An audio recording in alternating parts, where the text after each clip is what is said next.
ई गुरुकुल ज्ञान के सभी दर्शकों का आज की हमारी इस वीडियो में हार्दिक स्वागत है। आज की इस वीडियो में हम आपको एसए 2 की परीक्षाओं को ध्यान में रखते हुए 8वीं कक्षा के हिंदी विषय का पाठ्यक्रम आपके साथ साझा करने जा रहे हैं तथा साथ ही साथ हम 8वीं कक्षा के विद्यार्थियों के लिए प्रश्न पत्र का प्रारूप भी लेकर आए हैं। तो चलिए वीडियो को आरम्भ करते हैं और ये देखते हैं कि हमें अपनी एसए 2 की परीक्षाओं के लिए किस प्रकार की तैयारी करनी है और प्रश्न पत्र हमें किस प्रकार से आएगा।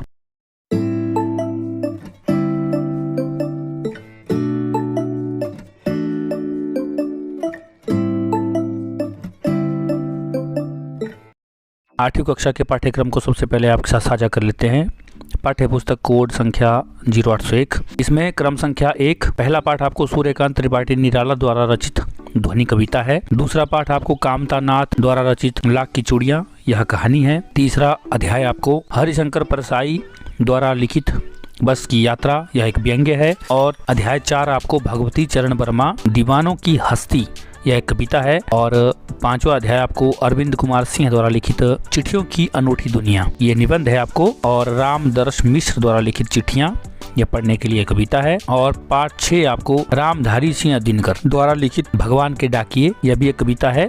परंतु इसे जो है आपके पाठ्यक्रम से अभी के पेपरों को ध्यान में रखते हुए इसे हटा दिया गया है। इसको आपको पढ़ना तो है परंतु पेपर में इससे संबंधित आपको प्रश्न नहीं पूछे जाएंगे। अध्याय 7 है आपको क्या निराश हुआ जाए, हजारी प्रसाद द्विवेदी द्वारा लिखित निबंध है। इसके बाद अध्याय 8 आपको यह सबसे कठिन समय नहीं, यह कविता जया जादवानी द्वारा लिखित है। इस कविता को भी हटा दिया गया है तथा इससे संबंधित किसी भी प्रकार के प्रश्न आपको इस बार के प्रश्न पत्र में नहीं आएंगे। तो सुभाष गताड़े द्वारा पहाड़ से ऊंचा आदमी, यह केवल पढ़ने के लिए है और यह एक जीवनी है। और अध्याय 9 में कबीर द्वारा लिखित कबीर की साखियां, यह एक काव्य है। अध्याय 10 कामचोर पाठ है जिसे इस्मत चुगताई द्वारा लिखा है, यह कहानी है। और अध्याय 11 प्रदीप तिवारी द्वारा लिखित जब सिनेमा ने बोलना सीखा। इसके बाद ऋत्विक घटक द्वारा लिखित कंप्यूटर गीत गाएगा, यह आलेख है, केवल पढ़ने हेतु है। और अध्याय 12 में नरोत्तम दास द्वारा लिखित एक बड़ी सुंदर सी रचना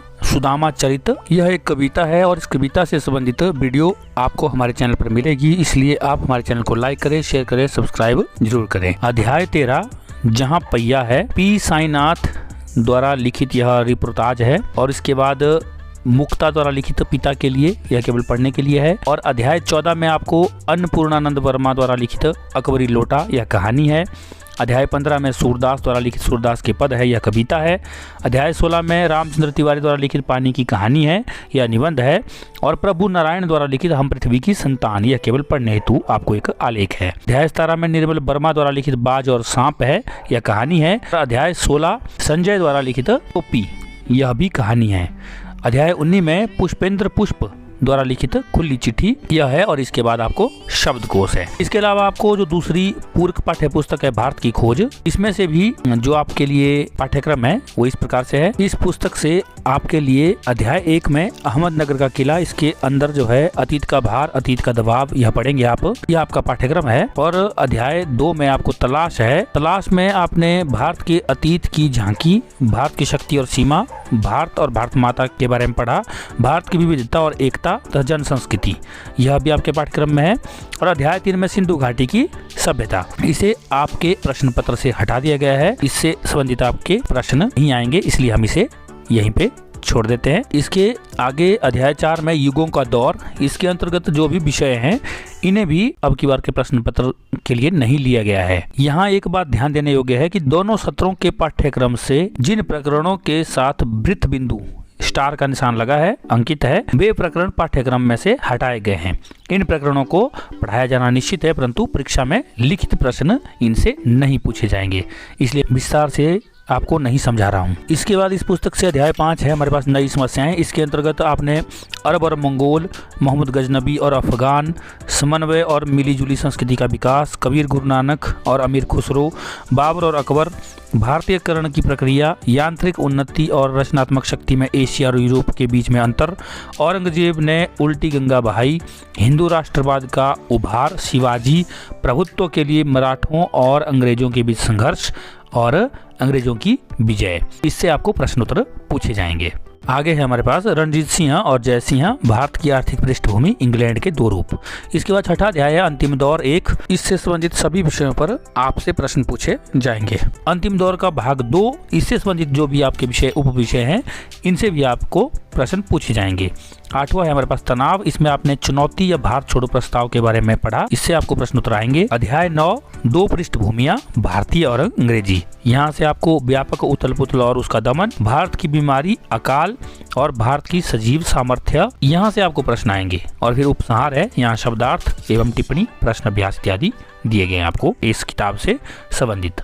आगे हम व्याकरण भाग की ओर चलते हैं। इसमें भाग 1 है भाषा और हिंदी भाषा, भाग 2 है वर्ण व्यवस्था और 3-4 आगे बताऊंगा मैं आपको। भाग 5 शब्द व्यवस्था है और भाग 7 पद व्यवस्था है। इसमें संज्ञा, सर्वनाम और विशेषण के बारे में बताया गया है। इसके बाद भाग 3 है संधि व्यवस्था। इसमें संधि से संबंधित नियमों के बारे में आपको प्रश्न उत्तर आएंगे। चौथा जो अध्याय है इसका, इसमें वर्तनी व्यवस्था, यहाँ लिपि, चिन्ह और नियमावली, शुद्ध अशुद्ध के बारे में आपको प्रश्न उत्तर आएंगे। और अध्याय 5 में शब्द व्यवस्था है और अध्याय 6 में शब्द रचना, इससे भी आपको प्रश्न उत्तर आएंगे।